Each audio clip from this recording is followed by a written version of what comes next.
over my dead body.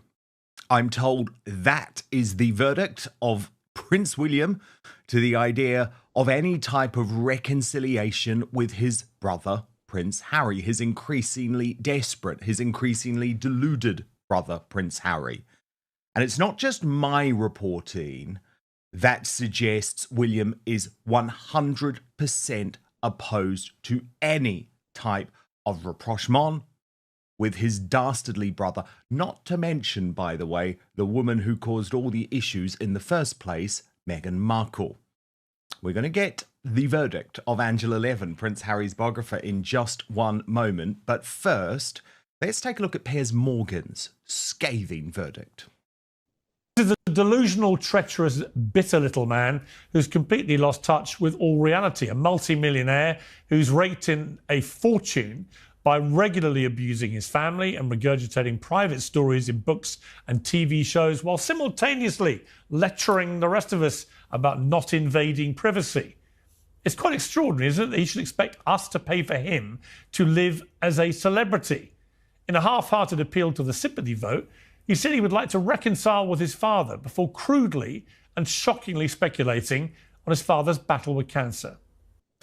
Now, remember, Piers Morgan, as we know, speaks directly to Queen Camilla and Princess Beatrice and Eugenie.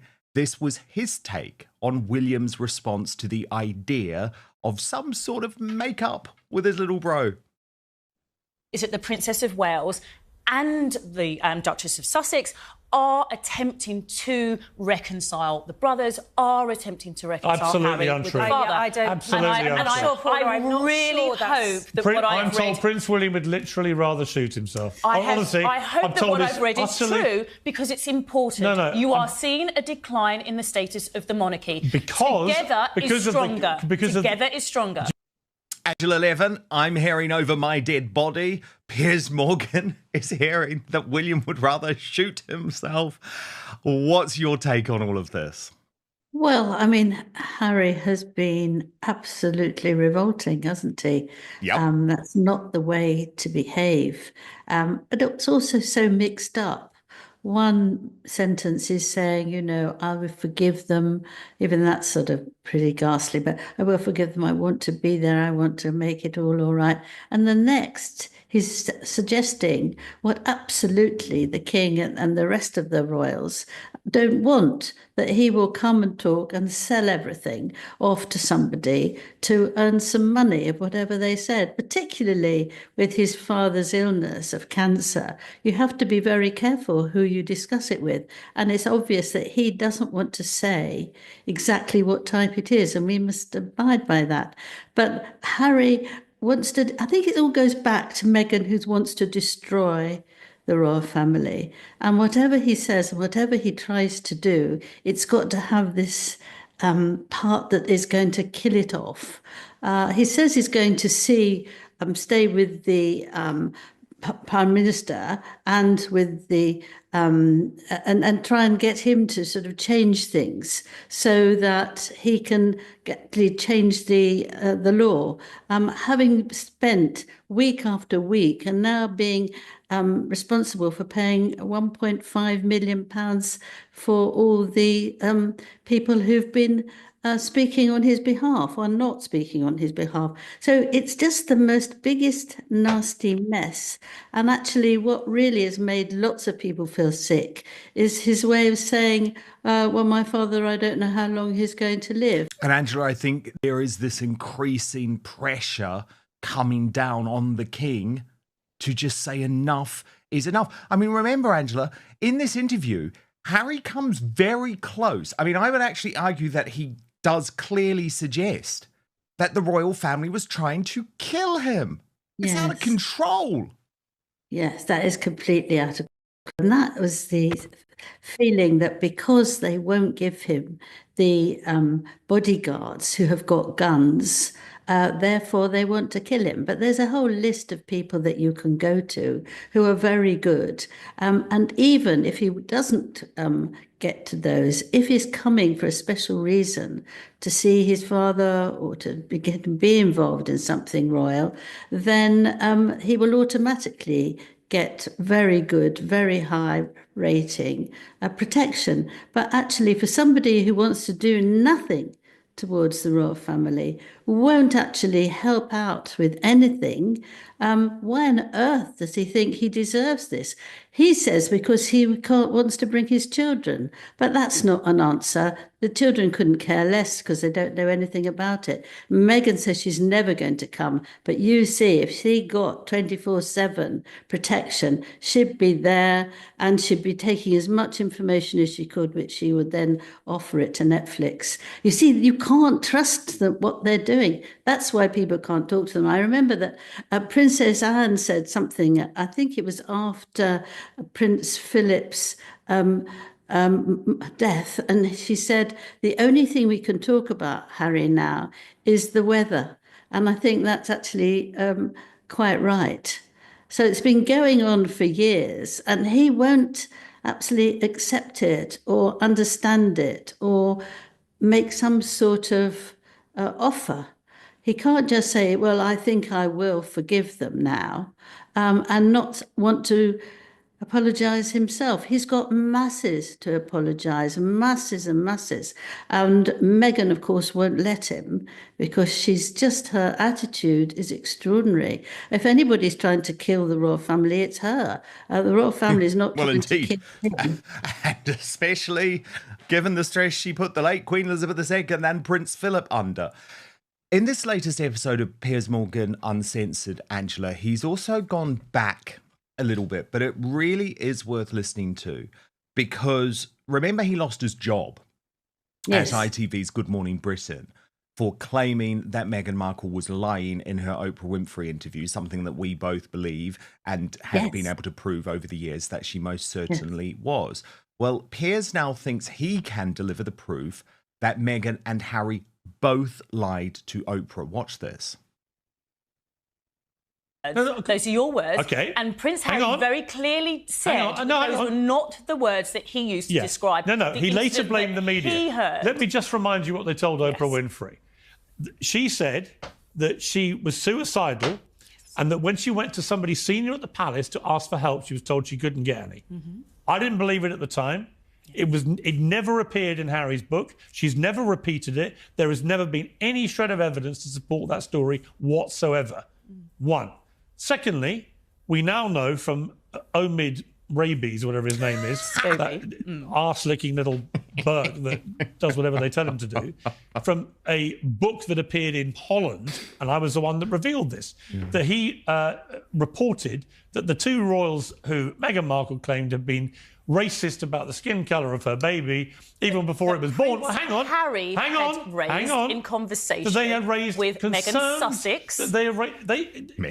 She wanted us to believe, and told the world via Oprah, that they had raised concerns about the skin colour of her unborn baby. In what world do you think it is likely that Catherine or Charles ever espoused a single racist undertone to any comment about the birth of their unborn child? And again, Paula, it never appeared in his book. He never repeated it again, and nor did she. And in fact, he then said later, oh, no, it was the media that said it was racist, not me, Gov. And Angela, why this matters so much is that this was the red line. It's like Prince Harry can go on to the British Bashing Corporation, the BBC, and say, I want a reconciliation. But I'm sorry, until you apologise, until you admit that you lied, until you admit that Charles and Catherine did not make a racist comment, there is no going back. And I do not blame William one bit for his position, because it was made abundantly clear to Harry before the publication of Spare, before the Netflix series, that if he wanted any way back, he had to be careful in certain areas. And not only was he just not careful, Angela, he actually went so far. Yeah, well, that book is absolutely repulsive, isn't it? But I have said time after time, I don't understand why all these ghastly things are in it. If he felt that he wanted to make amends in the future, I mean, it's a ridiculous thing to do. But I wondered who encouraged him to do that? Who encouraged him to say that he'd killed 20 people in Afghanistan? Who will tell him that he has done all sorts of difficult and horrible things and then pretended that they're not there? I can't understand it. I thought maybe the person who read the book for the publisher, maybe the publisher, maybe the lawyer who always makes sure that you haven't got things that will go to court. None of that seems to have said, look out, mate, don't you think you ought to be very careful about that, especially saying how many people you've killed in the army. It won't help you. But I can't imagine that Harry said yes, and I want to take it out. And I can't imagine that he said nothing about it. I mean, it's just a very peculiar position that he's in, but he's lost both ways. And I think you can never forget that. And he doesn't want to go backwards. He and Meghan pretend there's no backwards. They start again, which is why he keeps going back to court, because he never listens to what they say, that you can't do this. And he still says, yes, I can. And he keeps on and on and on and on, because in the end, he hopes that they give in. But it's a ridiculous way to behave, and so spiteful and nasty. And why don't they? If they hate the royal family, they can't bear anything about it. Go and have a lovely time in America. Do what you like. Shut up. Just get on with what you want to do.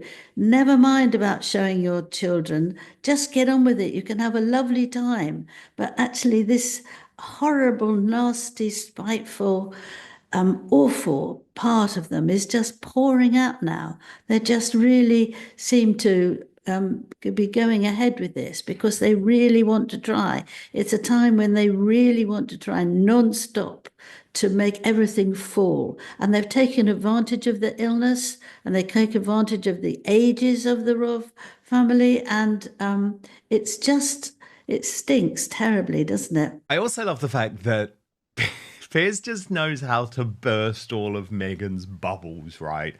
And he does so quite spectacularly because, remember, he knew her. Meghan Markle was desperate to be BFFs with Piers Morgan, or maybe even more, who knows? Desperate for that before she met Harry. And in this little moment, Angela, Piers reveals the real Meghan Markle, and it's nothing like the Earth Mother that she tries to portray on Jamie Kern-Lima's podcast. I knew her a bit before she met Harry. She was nothing like that. She didn't speak like that. Her mannerisms weren't like that. This is all fake, right? She was a real hard-nosed LA girl, right, who was on the fast track. Yeah. Now she's like this, oh, I'm soft, I'm mummy, I'm this. It's all bullshit. It's true. There's nothing soft about her. She's as ruthless and Californian as you can get. Yes, I agree. She's, I don't think you can actually feel sorry or compassion for anyone like that. She is absolutely revolting. I think she's terrible. And what upset me terribly was her saying, to Jamie Kern-Lima, where she had this podcast, that I've never been happier. I've never been happier, with a very soft voice and touching her face, which she did a great deal. And you think, what sort of human being are you? You look at your husband and he's in a desperate state. He doesn't know what he's saying, how he's saying it. He's a very, very ill man. And you think you've never been happier. I mean, what's the matter with you? Totally. Now, Angela, because it was VE Day, or just for people outside of the United Kingdom to explain, it was the bank holiday yesterday. So everyone was off work in the United Kingdom, and that's why there was this incredible celebration for VE Day where we saw all of the royals. But what it also meant is that there's been a lot of political heat on Prince Harry because his comments, which have reverberated all weekend, especially in regards to the King's health, unfortunately did take some shine off what was a wonderful day. And Nigel Farage, during the fly past and the balcony appearance on GB News, was extremely critical of Prince Harry. He is, of course, the favourite at the moment to become the next Prime Minister of the United Kingdom, which makes this very interesting. So, Angela, that is, I mean, again, for people outside of the United Kingdom, politicians don't usually like to get involved in the business of the royal family, the personal business, but that is extremely tough criticism from Nigel Farage, potentially the next Prime Minister of the United Kingdom. Oh, good for him, actually.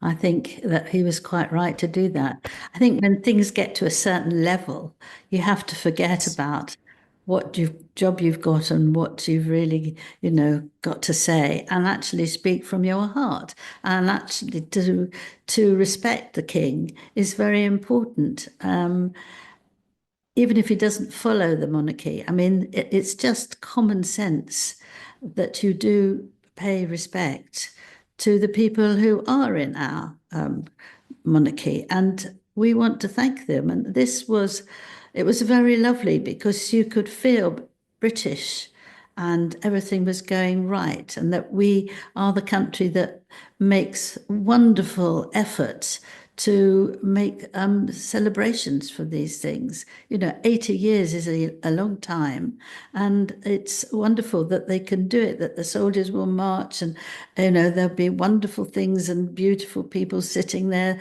looking at the sky to see the planes. And there's something very, very special about it, I think, that we do very, very well. We do, and I want to look, Angela, actually, in just one moment at some of the incredible highlights of the day. Stand by for this, by the way. You won't be surprised to know Prince Louis stole the show. But just before we get there, more fascinating political analysis from, again, one of the sharpest British brains, Douglas Murray, in regards to Prince Harry. And he's on Sky News Australia with Rita Panahi, very, very good broadcaster, who also has some real insight into how it's just Meghan he's listening to now. It's just Meghan, and my God, he has derailed everything. Of course it is, Angela. Of course it is. No one else is giving this terrible advice. It's only Meghan. Yeah. Well, Meghan won't take any advice because she thinks she knows better than anyone else. And Harry agrees that she does know better than anyone else. So he only listens to her. He won't take any advice from anyone else. So therefore, he's in this terrible dark den where she wants to destroy. I don't know how much she wants to destroy him because she now could get lots of money. That's a terrible thing to say, but I can't understand why it's going ahead like this. That a wife, a woman would ever behave in that disgusting way. Why are you so negative? Why do you go on and on at somebody who is falling to pieces? I'm not saying it's just her fault, but he just listens to her, and he shouldn't be. Of course he shouldn't be. Now, Angela, oh my goodness, can we just look at some of these brilliant moments from VE Day yesterday? Because, wow, this was probably the most significant, wasn't it? Prince George in his first official engagement. Now, Catherine and William have been so careful not to put George out too soon. But it's utterly brilliant that they decided yesterday was the day to do it, Angela, because, of course, this is going to be the last opportunity. I mean, I hate even saying this, but we're losing the greatest generation, Angela. We're losing them. These are the most incredible human beings, but at the next major anniversary, it's very unlikely there will be any of the veterans there. So this was an opportunity for George to get to see them himself. And it was a really special moment. Just before I get your reaction, Angela, let's have a look at the report of George's first official engagement alongside his father and his grandfather, 3 generations. It's brilliant. It's wonderful. It's wonderful. And what I think is really nice is that their timing, it was such a good idea, as you said, to get George involved. And I wondered whether they'd planned it for a while, that because William would take him to football, he always introduced him to somebody. They always had a little bit of conversation. And so he could get less and less shy, so that when such an important event came for him, he could handle it. And he asked a few questions. He said he found out that one of the veterans was over 100. And he said, how was it for you when you went up? So he answered that question. And so he said again, oh my goodness, to have a boy like that to ask a very good question and to be fascinated by the answer. Few family disputes have captured global attention quite like the ongoing tensions between Prince William and Prince Harry. What began as speculation about disagreements behind palace walls has evolved into years of public interviews, documentaries, memoirs, legal battles, and endless media debate. Every new development sparks fresh headlines, and every public appearance is analyzed for clues about whether reconciliation is still possible. Now, new reports and commentary have once again raised the same question. Has the relationship between the two brothers reached a point where there is simply no way back?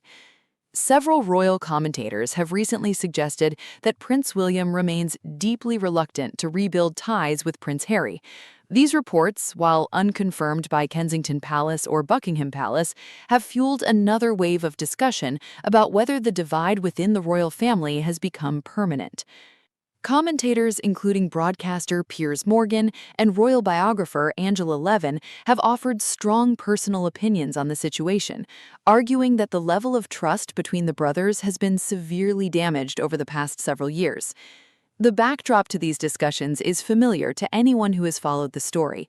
Since stepping back from royal duties in 2020, Prince Harry and Meghan, Duchess of Sussex, have spoken publicly about their experiences within the royal family through high-profile interviews, a Netflix documentary series, Prince Harry's memoir, Spare, and several television appearances. Supporters argue these projects gave Harry and Meghan the opportunity to explain their perspective after years of intense media scrutiny. Critics, however, believe the repeated public disclosures have made repairing family relationships increasingly difficult. That divide in public opinion remains just as strong today. Some believe Harry was justified in sharing his experiences and speaking openly about challenges he says he faced. Others argue that deeply personal family disagreements should have remained private, particularly when they involved one of the world's most recognizable institutions.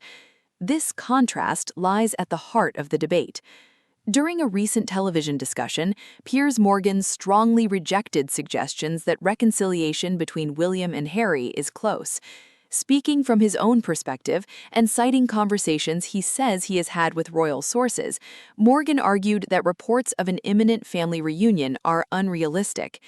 It's important to note that these comments reflect Morgan's opinion and reporting, rather than official confirmation from the royal family.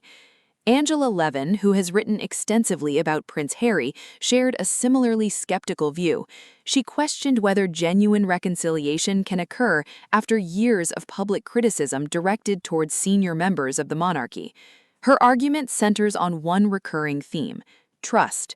According to Levin, trust is exceptionally difficult to rebuild once private family conversations become public. Whether through interviews, documentaries, or memoirs, each new revelation, she argues, may make future reconciliation even more complicated. That perspective is shared by many royal commentators, although others disagree and believe families, even highly public ones, can eventually repair damaged relationships if both sides are willing. One issue that continues to generate discussion is Prince Harry's legal campaign concerning security arrangements in the United Kingdom. Harry has argued that the current security arrangements make it difficult for him to visit Britain with his family. He has expressed concerns about safety and has said that security is an important factor in determining whether his wife and children can spend time in the UK. The British government and the courts have maintained that security decisions are based on established procedures and risk assessments rather than personal preference. A legal process surrounding those decisions has attracted significant public attention and remains one of the most discussed aspects of Harry's relationship with the institution. Another point of debate involves public communication. Supporters of the royal family often argue that the monarchy traditionally operates under the principle of restraint, rarely responding publicly to criticism. Harry, by contrast, has chosen a much more open approach, speaking directly through interviews and published works. Neither strategy has ended the controversy. Instead, each new statement appears to generate another round of analysis, commentary, and speculation. Perhaps that's why so many observers now wonder whether the conversation has shifted. At one time, the central question was whether the brothers would reconcile. Today, many are asking something different. Has the relationship changed so fundamentally that reconciliation is no longer the goal at all? That's a difficult question because despite years of public discussion, neither Prince William nor Prince Harry has provided a detailed account of their current private relationship. Most of what the public hears comes from commentators, journalists, unnamed sources, or previous public statements, rather than direct confirmation from both brothers themselves. Even so, one reality is difficult to ignore. Every new interview, every new report, and every fresh headline seems to reopen old wounds rather than close them.